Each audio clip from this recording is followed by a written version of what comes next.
بسم اللہ الرحمن الرحیم۔ گمنام ہیرو کے معزز ناظرین السلام علیکم۔ دوستو لائک ضرور کر دیا کریں، شکریہ۔ آئیے چلتے ہیں کہانی کی طرف۔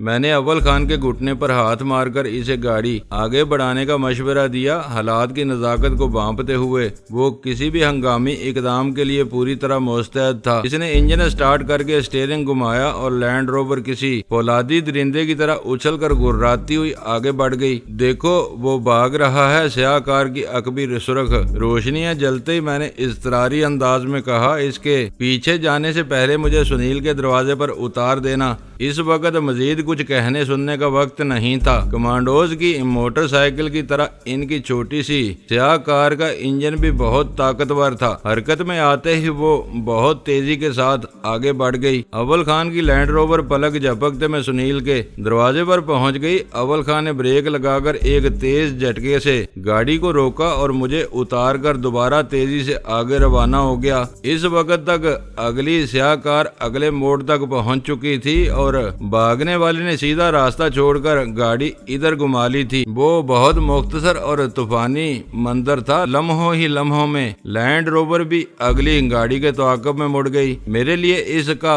فرار بہت حیرت ناک ثابت ہوا۔ وہ گنتی کے دو نفوذ تھے۔ ایک سنیل کے گھر میں محبوس ہو چکا تھا۔ ڈرائیو کرنے والے کمانڈوز نے تناور درخت کے نیچے ہماری گاڑی کو متحرک ہوتے دیکھ کر اگر خطرہ محسوس کیا تھا تو اسے اپنی جگہ جم کر کم از کم اتنی دیر تک مزاحمت کرنی تھی کہ اس کا ساتھی حالات کی نزاکت کا اندازہ لگا کر باہر آ سکے۔ اس کو حالات کے رحم و کرم پر چھوڑ کر یوں بھاگ نکلنا ہر اعتبار سے بزدلی کے مترادف تھا۔ میں نے اس مکان کے احاطے کی دیوار سے چپکنے سے پہلے آہنی دروازے کا جائزہ لیا تو پٹ بند تھا۔ میں نے اس پر ہلکا سا دباؤ ڈالا تو دروازہ ٹس سے مس نہ ہوا۔ اندر جانے والے نہ جانے کس مصلحت کے تحت وہ دروازہ اندر سے بلٹ کر لیا تھا۔ میرا ارادہ سنیل کے گھر میں گھس کر اسے زیر کرنے کا تھا۔ دروازہ بلٹ ہونے کی وجہ سے میں اپنے اس ارادے کو عملی جامہ پہنانے سے قاصر تھا۔ میں دروازے کے ستون کے ساتھ احاطے کی دیوار سے لگ کر کھڑا ہو گیا۔ اس وقت میرے کان کہیں سے بھی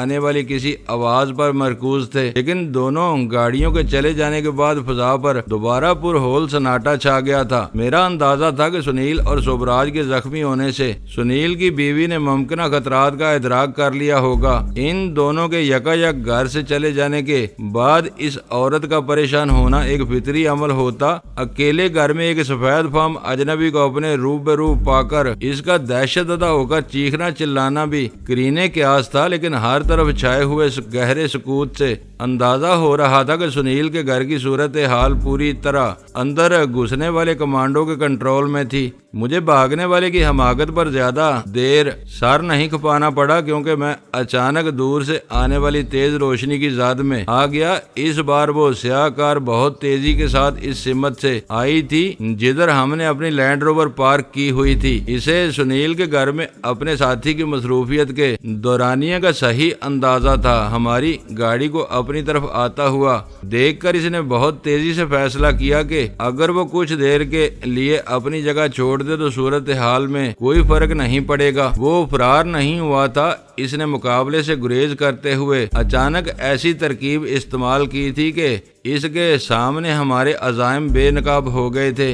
بھاگتے ہوئے وہ اول خان کو اپنے پیچھے لگا لے گیا اور مین روڈ کا ایک چکر لگا کر دوبارہ واپس آ رہا تھا۔ مجھے امید تھی کہ کچھ فاصلے سے اول خان اس کا پیچھا کر رہا ہوگا۔ اس وقت میری ہر خوش فہمی کافور ہو چکی تھی اور موت تیزی سے اپنی طرف بڑھتی ہوئی نظر آ رہی تھی۔ ایک قلیل سے عرصے میں وہ حالات کی بہت خطرناک کروٹ تھی۔ میں کھلی سڑک پر تھا، وہ کار میں سوار تھا۔ میرے لیے بس ایک ہی مثبت پہلو تھا کہ میں اس کے مخالف رخ پر تھا اور وہ آسانی سے میرے اوپر گولی نہیں چلا سکتا تھا۔ وہ اس سڑک پر کچھ آگے آیا تھا کہ اول خان کی گاڑی بھی موڑ گھومتی نظر آئی۔ اس وقت ان دونوں کا وہ فاصلہ میرے لیے بہت اہم تھا۔ جتنی دیر میں اول خان اپنی گاڑی کی رفتار بڑھا کر اس کے سر پر پہنچتا، وہ میرے خلاف اپنی من مانی کارروائی کر سکتا تھا۔ پھر سیاہ گاڑی کا رخ دیکھ کر اچانک میرے رونگٹے کھڑے ہو گئے۔ اس نے بھی سنیل کے گھر کے باہر میرا رخ دیکھ کر یہ سمجھ لیا تھا کہ وہ وہ براہ راست فائر کر کے آسانی سے مجھے اپنا نشانہ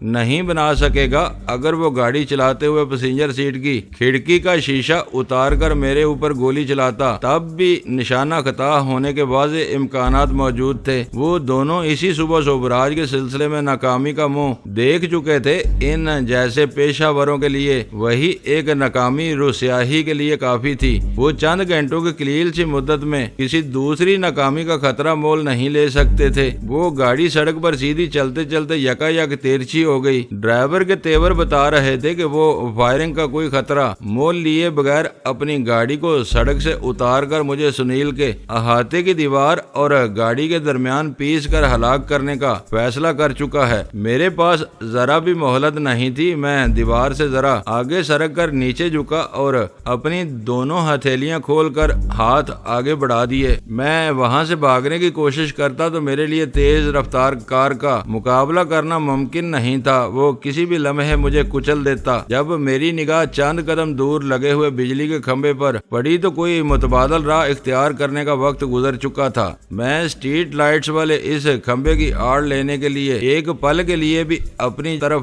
بڑھتی ہوئی سیاہ کار پر سے نظریں ہٹاتا تو اگلے ہی لمحے وہ کار میرے اوپر چڑھ دوڑتی۔ اس وقت میرے حریف کے سامنے دو مسائل تھے۔ وہ مجھے گاڑی اور دیوار کے درمیان کچل کر یا گاڑی کے نیچے روند کر مارنا چاہ رہا تھا۔ اسی کے ساتھ اس کی یہ خواہش بھی رہی ہوگی کہ اس کی کوشش میں اس کی گاڑی بری طرح تباہ نہ ہونے پائے تاکہ وہ سنیل کے گھر میں پھنسے ہوئے ساتھی کے باہر آتے ہی اپنی گاڑی میں فرار کی راہ اختیار کر سکے۔ میں کوئی غیب داں نہیں تھا۔ سیاہ کار کی رفتار میں اچانک کمی کی صورت میں مجھے اس کی حکمت عملی صاف نظر آ گئی تھی۔ وہ سب پلک جھپکنے کا کھیل تھا۔ رفتار کم ہونے کے باوجود خاصی تیز تھی۔ گاڑی زناٹے دار آواز کے ساتھ سڑک سے اتر کر میری طرف آئی اور میں اس کے بونٹ پر دونوں ہاتھ جما کر فضا میں یوں اچھلا جیسے میرے پیروں میں اچانک سپرنگ نکل آئے ہوں۔ میں گاڑی کے بونٹ پر فضا میں اچھل گیا۔ ڈرائیونگ سیٹ والے نے اسی لمحے بریک نہ لگا لیے ہوتے تو اس کی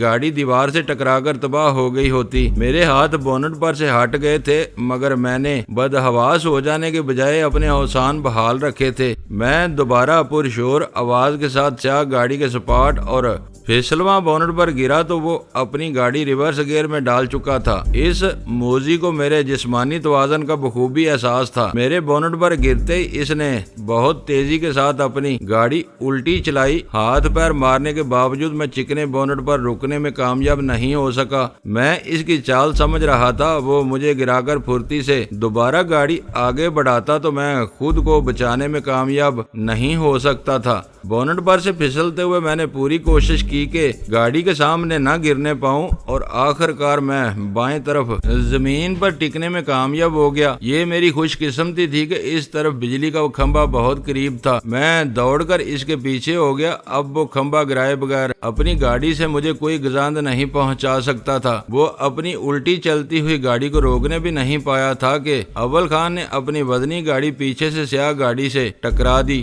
ایک پرشور دھماکے اور شدید جھٹکے کے ساتھ سیاہ کار کا رخ گھوم گیا۔ میرا مشکل وقت ٹل چکا تھا۔ میں نے کھمبے کی آڑ سے جگہ چھوڑ کر سیاہ کار کی طرف چھلانگ لگائی۔ اس کا ڈرائیور تیزی سے پستول نکال چکا تھا مگر میں نے اسے کوئی فائر کرنے کا موقع دیے بغیر دروازہ کھولا اور اسے کالر سے پکڑ کر باہر کھینچ لیا۔ اس افراتفری میں سیاہ کار کا انجن خاموش ہو چکا تھا اور اول خان بھی تیزی کے ساتھ گاڑی سے نیچے اتر رہا تھا۔ مجھے اپنے حریف کے خلاف پہل کرنے کا موقع مل گیا۔ چند لمحوں کے لیے وہ میرے ہاتھوں میں بالکل بے بس تھا۔ میں نے اسے گاڑی سے اتارتے ہی اپنے داہنے گھٹنے سے اس کے پیٹ کے نچلے حصے میں ایک شدید ضرب لگائی اور وہ کرا کر دوہرا ہو گیا۔ میں نے صورت سے پیچھے ہٹ کر اس کے داہنے ہاتھ پر رک کر رسید کی۔ اس کے ہاتھ میں دبا ہوا پستول اس کی گرفت سے نکل کر تیز اور ٹھوس آواز کے ساتھ سڑک پر جا گرا۔ پستول یقیناً بھرا ہوا رہا ہوگا اور اس کا سیفٹی لاک بھی ہٹا ہوا ہوگا۔ یہ اتفاق تھا کہ گرنے کے جھٹکے سے پستول سے فائر نہیں ہوا لیکن اس دوران میں یکے بعد دیگرے اتنی تیز آوازیں پیدا ہو چکی تھیں کہ قرب و جوار کے مکینوں کا چونکنا بعید از قیاس نہیں تھا۔ ان آوازوں کے نتیجے میں سنیل کے گھر میں جانے والا سیاہ پوش سفید فام بوکھلائے ہوئے انداز میں دروازے سے برآمد ہوا تھا۔ میں اس وقت اپنے شکار سے دستوں گرے باندھ تھا۔ میں نے دوسرے کمانڈو کی صرف ایک جھلک دیکھی۔ اس وقت اول خان میری مدد کے ارادے سے آگے بڑھ رہا تھا۔ تم دوسرے کو سنبھالو، میں نے چیخ کر اول خان سے کہا، اس حرام زادے کو میں سنبھال لوں گا۔ اول خان رخ بدل کر بہت پھرتی سے نوبات کی طرف گھوم گیا۔ میں نے اپنے حریف کے پیٹ کے حساس حصے میں گھٹنے کی زوردار ضرب لگا کر اور پھر اس کی کلائی پر ٹھوکر رسید کر کے اپنی دانست میں اسے نڈال کر دیا تھا، لیکن اسے نہتا کر دینے کے بعد جب میں نے دوبارہ اس کے گریبان پر ہاتھ ڈالنے کی کوشش کی تو وہ حیرت انگیز پھرتی کے ساتھ پیچھے ہٹا اور اگلے ہی لمحے اس نے میرے جبڑے پر مکہ رسید کر دیا۔ میں چند لمحوں قبل زندگی اور موت کی کشمکش سے گزر چکا تھا اور اس وقت بہت بھڑکا ہوا تھا۔ اس کے ہاتھ کی حرکت کے ساتھ میں نے جھکائی دے کر خود کو اس کے وار سے بچانا چاہا، لیکن پوری طرح کامیاب نہیں ہو سکا۔ میری طرح اسے بھی پوری کامیابی نصیب نہیں ہوئی۔ اس کا مکہ میرے جبڑے پر رگڑ کھاتا ہوا آگے نکل گیا۔ وہ ضرب بہت پھسپسی تھی مگر مجھے تاؤ آ گیا۔ میرا جوابی حملہ بہت وحشت ناک تھا۔ یکے بعد دیگرے میرے مکوں نے اس کے دونوں جبڑے سہلا دیے۔ مار کھا کر وہ محتاط ہو گیا۔ مکے بنا کر اس نے اپنی دونوں کلائیاں اپنے چہرے کے سامنے کر لیں۔ اب وہ کسی باکسر کی طرح میرے اوپر حملہ آور ہونے کے لیے پر تول رہا تھا۔ باکسنگ میں میرا بہت وسیع تجربہ نہیں تھا، لیکن کالج میں تعلیم حاصل کرنے کے دوران میں 1 سال اپنے ویٹ میں چیمپئن رہ چکا تھا۔ میں نے اس دور میں سیکھے ہوئے اصولوں کو اپنے ذہن میں تازہ کیا اور پھر ہم دونوں کے درمیان باکسنگ کا مقابلہ شروع ہو گیا۔ مجھے ابتدا ہی سے اندازہ ہو چکا تھا کہ اس کا ڈیل ڈول محض دکھاوے کا نہیں تھا۔ اس کے ٹھوس وجود میں حیوانی طاقت رچی ہوئی تھی۔ برابر کے حریف ایک دوسرے کے مد مقابل آتے ہیں تو یہ نہیں ہوتا کہ جیتنے والا ہی شروع سے آخر تک مارتا رہتا ہے۔ گاتے لگا لگا کر دونوں ایک دوسرے کو دل کھول کر مارتے ہیں اور آخر میں کم پٹنے والا فاتح قرار پاتا ہے۔ جب پہلی بار اس کے آہنی مکے کی ایک بھرپور ضرب میری گردن کی بائیں طرف پڑی تو مجھے تارے نظر آ گئے۔ لمحہ بھر کے لیے یوں محسوس ہوا جیسے میری گردن کے منکے ہل گئے ہوں اور میری گردن کسی بھی لمحے ایک طرف ڈھلک جائے گی۔ اس مرحلے پر میں نے بہت مشکل سے خود کو سنبھالا۔ مجھے اندازہ تھا کہ میں نے ذرا سی بھی کمزوری دکھائی تو وہ کسی درندے کی طرح مجھے چیر پھاڑ کر رکھ دے گا۔ میں ایسی لڑائی کے تمام اصولوں کو بالائے طاق رکھ کر آگے بڑھا۔ اس کوشش میں مجھے مزید مار کھانا پڑی، لیکن آخر کار میں نے اسے اپنے تابڑ توڑ مکوں پر رکھ لیا۔ چند لمحوں میں مجھے اپنی ہاتھوں اور انگلیوں پر اس کے تازہ خون کی چپچپاہٹ محسوس ہونے لگی۔ اپنے ساتھی کی طرح وہ بھی رنگین قمیض شلوار میں ملبوس تھا۔ میں نے محسوس کیا کہ وہ ڈھیلا ڈالا لباس اس کے لیے ایک عذاب بنا ہوا تھا۔ اس کی کھلی ہوئی آستین اور فضا میں بار بار لہرانے والا دامن اس کی نقل و حرکت میں رکاوٹ بن رہا تھا۔ میں اپنا چہرہ بچا رہا تھا۔ اس کے مکے میرے بدن کے دوسرے حصوں پر پڑ رہے تھے، لیکن میں تاک تاک کر صرف اس کے چہرے کو نشانہ بنا رہا تھا۔ اسٹریٹ لیمپس کی روشنی میں اس کا چہرہ خون سے بھرتا ہوا نظر آ رہا تھا۔ اس کے چہرے کی جلد پر آنے والی خراشیں مسلسل ضربات کے نتیجے میں زخموں میں تبدیل ہوتی جا رہی تھی۔ مقابلہ بہت تیزی کے ساتھ جاری تھا۔ مجھے ڈر تھا کہ کسی بھی لمحے آس پاس سے مداخلت کا سلسلہ شروع ہو جائے گا۔ اس سے پہلے اس جھگڑے کا نمٹنا ضروری تھا۔ وہ بہت استقامت سے لڑ رہا تھا۔ پٹنے کے باوجود اس کے قدم مضبوطی سے جمے ہوئے تھے۔ میں نے جھنجھلا کر اس کا فضا میں لہراتا ہوا دامن پکڑ کر ایک جھٹکا مارا۔ اس کا کچھ نہ بگڑا، لیکن دامن کی اطراف کی سلائیاں بغلوں تک ادھرتی چلی گئیں۔ میں نے اس کا دامن چھوڑا تو وہ ہوا اور اس کی نقل و حرکت سے اس کے چہرے تک لہرا کر بہت زیادہ رکاوٹ پیدا کر رہا تھا۔ وہ گراتا ہوا بے تاشا گالیاں بک رہا تھا۔ ایک بار دامن الٹ کر اس کے چہرے تک اڑا تو مجھے اپنے ہاتھ کی انگلیوں میں موجود انگوٹھیوں میں سے ایک کو گھمانے کا موقع مل گیا۔ وہ دامن چہرے سے جھٹک کر دوبارہ حملہ آور ہوا تو میں نے ہاتھ گھما دیا۔ اس بار میرے حریف نے اپنا چہرہ صاف بچا لیا۔ میرا مکہ اس کی کلائی پر پڑا۔ ضرب کے نتیجے میں انگوٹھی کا کھوکھلا نگینہ پچکا اور اس میں موجود سیال کی کچھ مقدار کلائی کے راستے اس کے خون میں شامل ہو گئی۔ لمحہ بار بعد ہی سیال کے اثرات سامنے آ گئے۔ مجھ سے لڑتے لڑتے وہ تیورا کر اچانک پختہ سڑک پر ڈھیر ہو گیا۔ مجھے اندازہ تھا کہ وہ کئی گھنٹوں تک ہوش ہوش میں نہیں آ سکے گا۔ اس سے بے فکر ہو کر میں نے دوسری طرف کا جائزہ لیا تو اول خان دوسرے کمانڈو کو خاک پر گرا کر اس کے سینے پر چڑھا بیٹھا تھا اور اس کا گلا گھونٹنے کی کوشش کر رہا تھا۔ میں لپک کر ان دونوں کے قریب پہنچا اور دوسری انگوٹھی کے کھوکھلے نگینے میں بھرا ہوا مہلک سیال اول خان کے حریف کے بائیں کولے میں اتار دیا۔ سری الاثر زہر نے فوری رنگ دکھایا اور جب میں عقب سے وہ کاروائی کر کے اول خان کے سامنے پہنچا تو اس کا شکار بے حس و حرکت ہو چکا تھا۔ اس وقت اول خان کے خون میں گرمی سمائی ہوئی تھی۔ وہ بدستور اس کی گردن کو دونوں ہاتھوں میں دبوچے رہا۔ اسے چھوڑ دو، یہ ٹھنڈا ہو چکا ہے، میں نے اول خان کے شانے پر ہاتھ رکھ کر نرمی سے کہا۔ اب یہاں سے بھاگنے اور پولیس کو بلانے کی فکر کرو۔ اول خان نے بے اعتباری سے میری طرف دیکھا، احتیاط سے اپنے شکار کی گردن پر گرفت ڈھیلی کی اور جب اس نے کوئی جنبش نہیں کی تو وہ تھکے ہوئے انداز میں اپنے مردہ حریف کے سینے پر سے اتر آیا۔ یہ دم گھٹنے سے مرا ہے یا تم نے اس کے ساتھ کوئی حرکت کی ہے؟ اول خان نے اپنی گاڑی کی طرف بڑھتے ہوئے مجھ سے سوال کیا۔ میں نے اپنی انگلیوں میں موجود انگوٹھیاں اسے دکھا دیں۔ وہ تلسماتی انگوٹھیاں مجھے اول خان کے ذخیرے سے ملی تھیں اور میں کئی اہم مواقع پر ان سے کام لیتا رہا تھا۔ حیرت کی بات تھی کہ میں نے اول خان کو کبھی ایسی کوئی انگوٹھی استعمال کرتے ہوئے نہیں دیکھا تھا۔ وہ اپنے ہر حریف سے آمنے سامنے کے صاف ستھرے مقابلے کا قائل تھا، خواہ اس کے نتیجے میں خود اس کی زندگی خطرے میں پڑ جائے۔ کھوکھلے نگینوں والی ان انگوٹھیوں کو وہ مکارانہ شعبدے قرار دیتا تھا جو صرف میرے لیے موزوں تھے۔ گاڑی میں سوار ہوتے ہی اول خان نے انجن سٹارٹ کر کے اپنا ہاتھ کھڑکی سے باہر نکالا اور یکے بعد دیگرے 3 ہوائی فائر کر دیے۔ لینڈ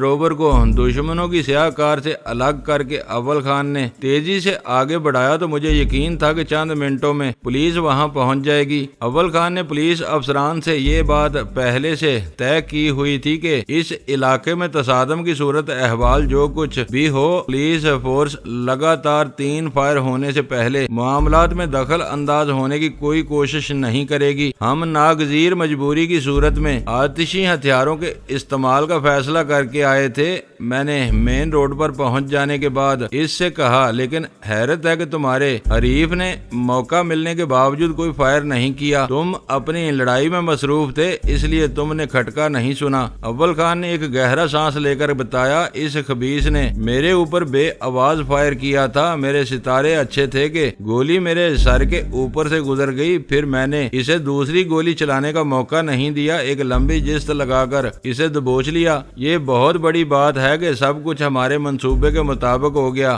میں نے طمانینت کے گہرے احساس کے ساتھ کہا۔ ان دونوں کے مخصوص انجام سے نک کو یہ پیغام مل جائے گا کہ میں ڈینی کے روپ میں میدان میں آ چکا ہوں۔ اوہ، تو تم ان دونوں کو گولیوں سے محفوظ رکھ کر نک کو یہ پیغام دینا چاہ رہے تھے؟ اس نے حیرت سے کہا، لیکن تم یعنی ڈینی تو کرنل داور کا قیدی ہے۔ میرے ہونٹوں پر بے ساختہ مسکراہٹ پھیل گئی۔ اس سے بات ہوگی تو سب کچھ سامنے آ جائے گا۔ اول خان نے خاموشی اختیار کر لی۔ اس میں یہ بڑی خوبی تھی کہ وہ آپس میں کبھی غیر ضروری بحث نہیں کرتا تھا۔ میں جو کچھ کہتا تھا اسے مان لیتا تھا۔ گھر سے روانہ ہونے سے پہلے میں نے اسے یہ ہدایت دی کہ ہم سنیل کے گھر والوں پر فائرنگ سے حتی الامکان گریز کریں گے، ان کو کسی اور طریقے سے زیر کرنے کی کوشش کریں گے۔ تو اس نے مجھ سے میرے اس فیصلے کا سبب جاننے کے لیے کوئی سوال نہیں کیا تھا۔ یہ ضرور کہا تھا کہ فائرنگ کی ضرورت کا فیصلہ کون کرے گا، اور یہ بات میں نے اس کی سباب دید پر چھوڑ دی تھی۔ اپنی اپنی ضروریات کے مطابق ہم دونوں یہ فیصلہ کرنے کے لیے آزاد تھے کہ اپنے دشمن پر کب فائر کرنا ناگزیر ہوگا۔ تم نے میرے شکار کو بے ہوش کیا ہے یا مار دیا؟ کچھ دیر کے سکوت کے بعد اول خان نے نیچی آواز میں سوال کیا۔ ایک کو بے ہوش کیا ہے، تمہارے حریف کو موت کے گھاٹ اتار دیا۔ ان لوگوں کو کبھی کبھی یہ یاد دلانا ضروری ہے کہ وہ امریکہ میں نہیں دندنا رہے، پاکستان آئے ہوئے ہیں۔ یہاں بدماشی کی قیمت خون سے چکانی پڑتی ہے۔ یہ بہت بڑی کامیابی حاصل ہوئی ہے۔ وہ ہلکی سی جرجری لے کر بولا۔ سنیل کے گھر پر ان دونوں کی آمد نے ویرا کا یہ نظریہ درست ثابت کر دیا کہ سوبراج نے قاتلانہ حملے سے بچنے کے بعد یہیں پناہ لی ہوئی تھی۔ وہ اکثر ہماری مددگار ثابت ہوتی ہے، لیکن یہ بات اس کے سامنے نہ کہہ دینا، وہ کئی دن تک نخرے دکھاتی رہے گی۔ وہ بیچاری کیا نخرے دکھائے گی؟ اول خان نے ہمدردانہ دوستانہ لہجے میں کہا، میں تو یہ دیکھتا ہوں کہ اس کے ساتھ اکثر زیادتیاں ہوتی رہتی ہیں، پھر بھی وہ بہت اپنائیت کے ساتھ تم تینوں کے ساتھ رہ رہی ہے۔ صرف سلطان شاہ کبھی کبھی حد سے تجاوز کر جاتا ہے۔ ہم دونوں محتاط رہتے ہیں۔ ویرا کو اتنا معصوم نہ سمجھو، وہ کسی سے کم نہیں ہے۔ ہمارا اور اس کا دن رات کا ساتھ ہے، تم اسے مجھ سے زیادہ نہیں جان سکتے۔ مجھے اندازہ ہے، اول خان مانی خیز لہجے میں بولا، تمہارے بارے میں بھی وہ اکثر یہی دعویٰ کرتی رہتی ہے۔ تمہارے چہرے مہرے سے یہ معلوم نہیں ہو رہا ہے کہ تم کسی بڑے مقابلے سے نمٹ کر آ رہے ہو۔ میں نے اس کا جائزہ لیتے ہوئے کہا، پھر پوچھا میرا کیا حال ہے؟ تمہارے چہرے پر کوئی کھلا ہوا زخم نہیں آیا، تمہارے دونوں رخساروں کی ہڈیاں پھولی ہوئی ہیں۔ ہر کمانڈو لازمی طور پر ایک اچھا باکسر ہوتا ہے۔ غنیمت ہے کہ تمہارے چہرے پر کوئی کھلا ہوا زخم نہیں آیا۔ باکسنگ کی پرانی تربیت کام آ گئی، ورنہ میرا چہرہ بھی لہو لہان ہو گیا ہوتا۔ میں نے اس کا چہرہ بہت بری طرح ادھیڑا ہے۔ تم کیسے بچ گئے؟ تمہارے فارمولے کے تحت دوسرے آدمی کو بھی اچھا باکسر ہونا چاہیے تھا۔ میں ابتدا میں ہی اس سے لپٹ گیا تھا۔ مجھے معلوم تھا کہ میں نے اسے دور رہ کر لڑنے کی آزادی دی تو وہ میرا حلیہ بگاڑ دے گا، اس نے ہنستے ہوئے بتایا۔ میں نے دونوں رخساروں پر ہاتھ پھیرے۔ مجھے ان ہڈیوں میں جلن کا سا احساس ہو رہا تھا۔ ہم نے اس مہم میں اپنے طے شدہ منصوبے کے مطابق جو اہم ترین کامیابیاں حاصل کی تھیں، اس کے لیے وہ جلن بہت حقیر سی قیمت تھی۔ گھر پر تینوں بہت بے چینی سے ہماری واپسی کے منتظر تھے۔ میرے چہرے کی بگڑی ہوئی حالت دیکھ کر ان کا مضطرب ہونا فطری تھا۔ میرے کپڑوں پر جا بجا خون کے دھبے لگے ہوئے تھے، دونوں ہاتھوں کی جلد پر بھی خون خشک ہو چکا تھا۔ اول خان نے مختصر الفاظ میں انہیں اپنے مشن کی کامیابی سے آگاہ کر دیا۔ جب میں نے انہیں یہ سمجھایا کہ وہ میرے نہیں دشمن کے خون کے نشانات تھے تو ان کو قدرے اطمینان ہوا۔ غزالہ اپنی حد سے بڑی ہوئی تشویش کے باوجود ان لوگوں کی موجودگی میں مجھ سے بہت زیادہ قریب آنے کی ہمت نہ کر سکی، لیکن ویرا نے میرے سر پر سوار ہو کر بہت غور سے میری چوٹوں کا معائنہ شروع کر دیا۔ ویرا ذرا دور رہو، میں نے اس کے ہاتھ سے بڑے ہوئے اور بے تکلفانہ کرب پر سٹ پٹا کر کہا، تم میرے اوپر چڑھی آ رہی ہو، خاموشی سے بیٹھے رہو۔ اس نے میرے داہنے رخسار کی ہڈی کو نرمی سے سہلاتے ہوئے جواب دیا، میں نے نرسنگ کورس کیا ہوا ہے، مجھے معلوم ہے کہ کس طرح زخموں کی دیکھ بھال کی جاتی ہے۔ خدا کا شکر ادا کرو کہ تمہاری ہڈیاں سلامت ہیں۔ اس کے بدن سے پھوٹنے والی مخصوص مہک میں اس کی عمر کے ساتھ کچھ پرفیوم کا بھی دخل تھا۔ وہ بو جب میرے نتنوں میں گھس کر مجھے پریشان کرنے لگی تو میں نے اول خان کے اصرار کی پرواہ کیے بغیر ہاتھ منہ دھونے کے بہانے اپنی جگہ چھوڑ دی۔ کمرے سے ملحق باتھ روم میں غزالہ بھی میرے ساتھ گھس آئی۔ وہ میری حالت پر خاصی دل گرفتہ نظر آ رہی تھی۔ میں بالکل ٹھیک ہوں، مجھے کچھ نہیں ہوا۔ میں نے اس کے خوبصورت چہرے کو اپنی ہتھیلیوں میں سمیٹ کر محبت سے اسے سمجھایا، باہر جا کر اول خان سے سنو کہ ہم کتنی بڑی کامیابی حاصل کر کے آئے ہیں۔ وہ ایک وفا شعار اور محبت کرنے والی بیوی تھی۔ اس وقت اسے میری کسی کامیابی سے دلچسپی نہیں تھی۔ وہ میرے لیے فکر مند تھی لیکن ضدی نہیں تھی۔ میں نے اسے سمجھا بجھا کر کسی نہ کسی طرح باتھ روم سے بھیج دیا۔ آئینے میں اپنا عکس دیکھ کر مجھے بھی جھٹکا لگا۔ میں چند ثانیوں تک زاویے بدل کر خود کو دیکھتا رہا۔ مجھے فوری طور پر یہ فکر لاحق ہو گئی تھی کہ میں اس حالت میں فوری طور پر نک کا سامنا کرنے کے قابل نہیں رہا تھا۔ کرنل داور کا زخمی چہرہ اس کے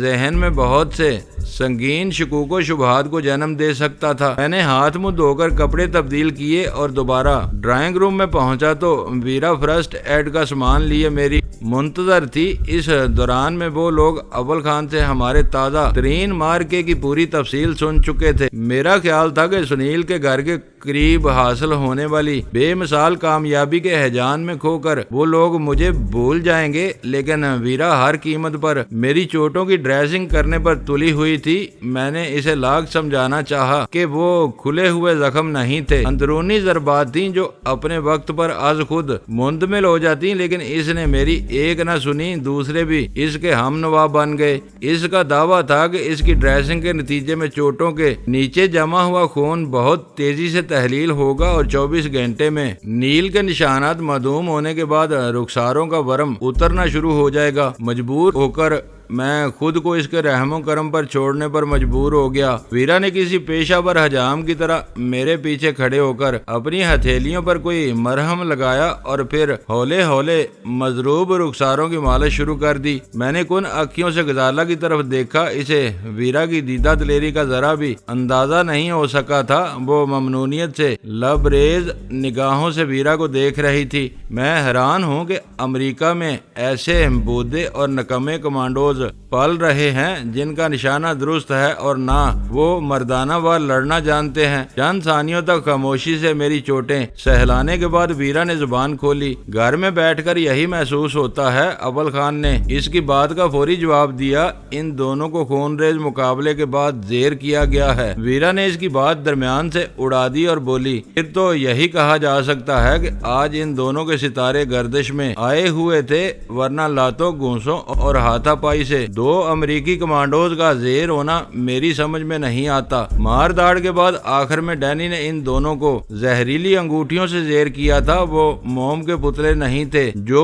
ہمارا اشارہ پاتے ہی ڈھیر ہو گئے۔ ہم نے جی جان سے مقابلہ کر کے انہیں مارا ہے، اول خان نے وضاحت کی۔ مقابلے کی خون خواری کا اندازہ ڈینی کے حال سے ہو رہا ہے، ویرا نے نیم احتجاجیہ انداز میں بے پرواہی سے کہا۔ اصل بات یہ ہے کہ میں نے تم دونوں کو صحیح راہ دکھائی۔ یہ ثابت ہو گیا کہ مصیبت میں گرا ہوا مرد ہمیشہ اپنی محبوبہ کی طرف دوڑ لگاتا ہے، اور اگر کسی مرد نے محبوبہ نہ پالی ہوئی ہو، سلطان شاہ نے پوچھا، وہ بیچارہ گھر جا کر بیوی کی جھڑکیاں سننے پر مجبور ہوتا ہے۔ ویرا نے ہلکا سا کہکہا لگا کر جواب دیا، اس لیے ہر عقل مند بیوی سے زیادہ محبوبہ کی تلاش میں رہتا ہے۔ ویرا نے ہتھیلیوں سے ہڈیوں کی مالش کے بعد رخساروں پر موٹی موٹی چٹکیاں بھرنی شروع کر دی تھیں۔ غزالہ کے چہرے کے تاثرات دیکھ کر میں خاموش بیٹھا رہا۔ پھر ویرا کو خود اپنی بے شرمی پر شرم آ گئی اور اس نے میرے چہرے کے متاثرہ حصوں پر مرہم کا لیپ کر کے مجھے اپنی قید سے آزاد کر دیا۔ سلطان شاہ کی بروقت دخل اندازی کی وجہ سے ویرا کو صحیح قیاس کے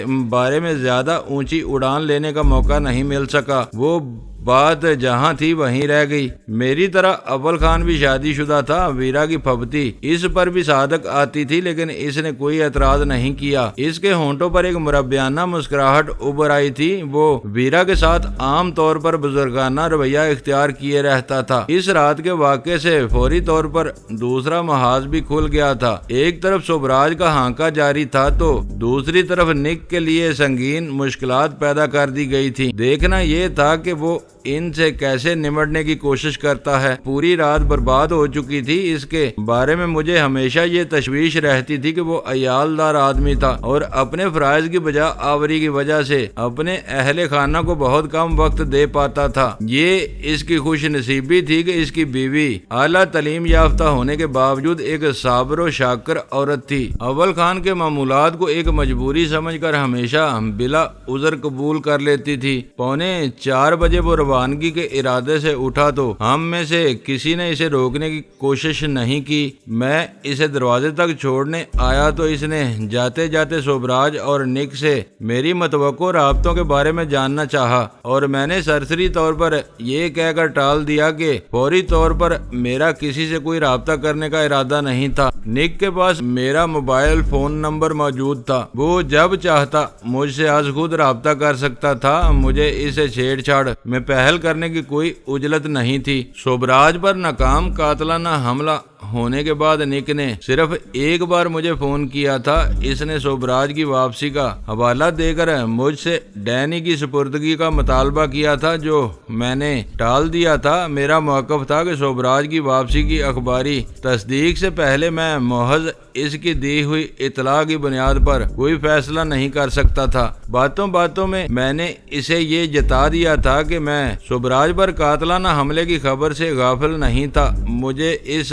واقعے کی ساری جزیات معلوم تھیں۔ میں نے اسے تجسس کے ذہنی عذاب میں مبتلا کرنے کے لیے صرف یہ نہیں بتایا تھا کہ اس کے بھیجے ہوئے دونوں قاتل سوبراج کو مارنے میں ناکام رہے تھے۔ اپنی دانشت میں وہ سوبراج کو پاکستان بلا کر میری یعنی کرنل داور کی شرط پوری کر چکا تھا، جس کے نتیجے میں ڈینی کو اس کے حوالے کر دینا چاہیے تھا۔ وہ اس کی غرض تھی، اسے خود مجھ سے رابطہ کرنا چاہیے تھا۔ سوبراج کا معاملہ نک سے مختلف تھا، کیونکہ میں نے اسے رابطے کے لیے کوئی فون نمبر وغیرہ نہیں دیا تھا، اسے مجھ سے کوئی کام نہیں تھا، صرف 2 روز کی مہلت کی ضرورت تھی۔ میں اسے وہ مہلت دے چکا تھا، لیکن مجھے بہت شدت سے اس کی تلاش تھی۔ میں نے ویرا کی رائے کو ضروری اہمیت نہ دے کر سبراج کو سنیل کے گھر سے پکڑنے کا موقع کھو دیا تھا۔ وہ بدستور کہیں روپوش تھا۔ سبراج کو مقتدر حلقوں سے اپنے قریبی مراسم اور سیاسی رابطوں پر بہت گمانڈ تھا۔ اسے خاک میں ملانے کے لیے صبح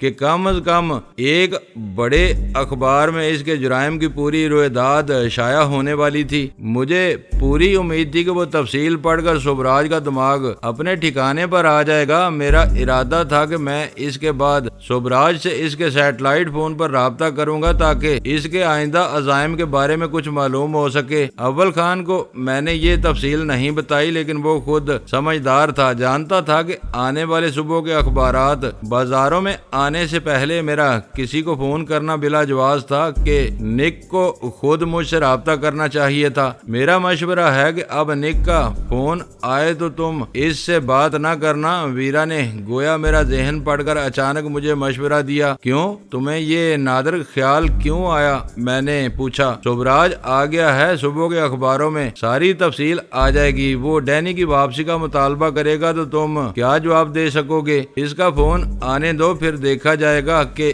اس سے کیا کہنا ہے، میں نے انگڑائی لیتے ہوئے کہا۔ تھوڑی دیر بعد ہر طرف صبح کا اجالا پھیل جائے گا۔ ہم سب کچھ دیر کے لیے سو لینا چاہیے تاکہ صبح تازہ دم ہو کر توجہ سے اخبار دیکھ سکیں۔ میں باہر سے لڑ بیڑ کر گھر واپس آیا تھا۔ وہ تینوں شب بیداری کی وجہ سے تھکے ہوئے نظر آ رہے تھے۔ سب نے میرا مشورہ بے چوں چرا مان لیا۔ روشنیاں گل کر کے میں بستر پر دراز ہوا تو غزالہ والہانہ انداز میں میرے قریب آ گئی اور میرے سینے پر سر رکھ کر کہنے لگی، کبھی کبھی ویرا ایسی فرشتہ صفت ہو جاتی ہے کہ مجھے اس پر پیار آنے لگتا ہے۔ بیچاری نے اتنی محنت سے آپ کی چوٹوں کی دیکھ بھال کی ہے کہ مجھے اپنے اوپر شرم آنے لگی تھی۔ کیوں؟ تمہیں کیوں شرم آ رہی تھی؟ میں نے پیار سے اس کے بالوں میں انگلیاں پھیرتے ہوئے حیرت سے پوچھا۔ وہ میرا کام تھا جو ویرا کر رہی تھی۔ اول خان کے لحاظ کی وجہ سے میں بیٹھی رہ گئی۔ مجھے خوشی ہے کہ وہ اتنی بےلوسی سے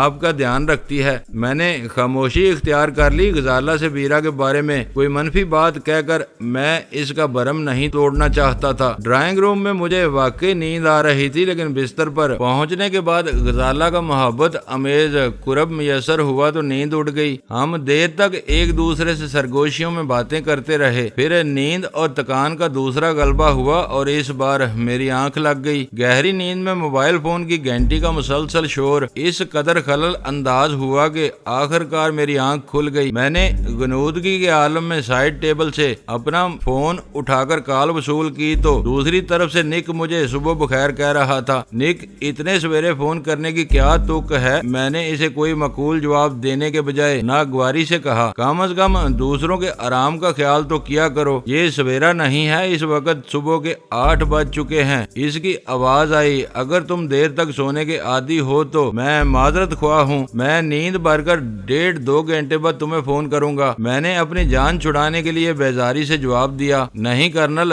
اٹھ گئے ہو تو بات بھی کر لو، یہ بہت ضروری ہے۔ اس کی آواز سے فکر مندی اور گہری تشویش کا اظہار ہو رہا تھا۔ کیا تمہیں اپنے کمانڈوز کے حملے کا انجام معلوم ہو گیا؟ میں نے بستر چھوڑ کر کرسی سنبھالتے ہوئے ذرا ترش لہجے میں سوال کیا۔ ہاں، اس نے کسی عذر کے بغیر اعتراف کر لیا، وہ بچ گیا۔ اس کے 2 نوکر مارے گئے۔ میں پھر بتا دوں کہ وہ میرے کمانڈوز نہیں تھے، جو بھی تھے یہ طے ہے کہ وہ اپنا مقصد حاصل کرنے میں بری طرح ناکام رہے۔ فی الحال یہی کہا جا سکتا ہے وہ بری طرح زخمی ہوا ہے۔ امید نہیں ہے کہ زندہ بچ سکے گا۔ یہ بتاؤ کہ ڈینی کو کب میرے حوالے کر رہے ہو؟ ابھی اس کا ذکر نہ کرو، یہ پتہ چلانے کی کوشش کرو کہ سبراج کہاں چھپا ہوا ہے، میں نے سرد لہجے میں کہا۔ اسے ڈھونڈنا میرا درد سر نہیں ہے، تم اس کی پاکستان واپسی کے خواہاں تھے، میں نے یہ شرط پوری کر دی۔ اب تم اپنا وعدہ پورا کرو، ڈینی کو میرے سپرد کر دو۔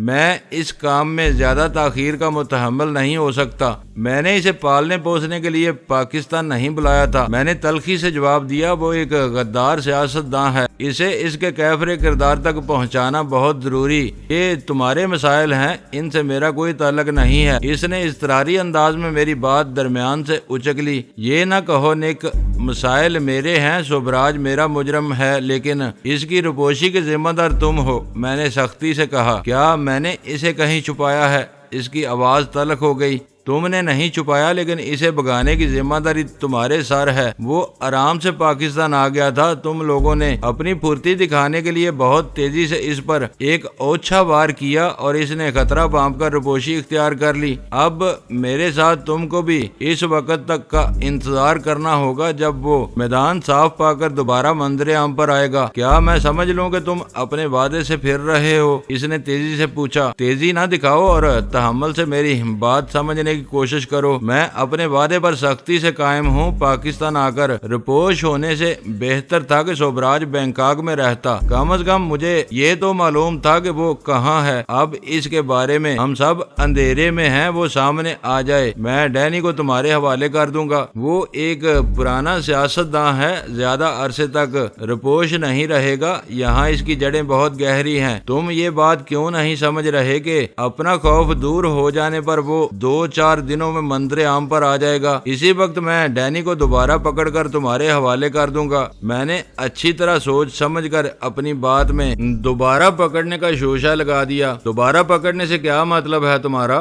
میری توقع کے عین مطابق وہ حیرت اور بے اعتباری سے تقریباً چیخ اٹھا تھا۔ اس وقت ڈینی کہاں ہے؟ مجھے سخت افسوس ہے کہ نک کے کل رات وہ مجھے جل دے کر نکل گیا۔ میں نے گہرے تعصب کے ساتھ کہا، میں نے اس کی قید کے سلسلے میں کسی کو اپنے اعتماد میں نہیں لیا تھا۔ یہ رازداری کا چکر مجھے لے ڈوبا۔ میں رات کو اسے کھانا دینے کے لیے گیا تو وہ کسی ترکیب سے اپنی بندشوں سے نجات حاصل کر چکا تھا۔ میرے جھکتے ہی اچانک مجھ پر ٹوٹ پڑا، سخت مقابلہ ہوا اور وہ مجھے ادموا کر کے فرار ہو گیا۔ تم بکواس کر رہے ہو، تم جھوٹے ہو، میں تمہاری کسی بات پر اعتبار نہیں کر سکتا۔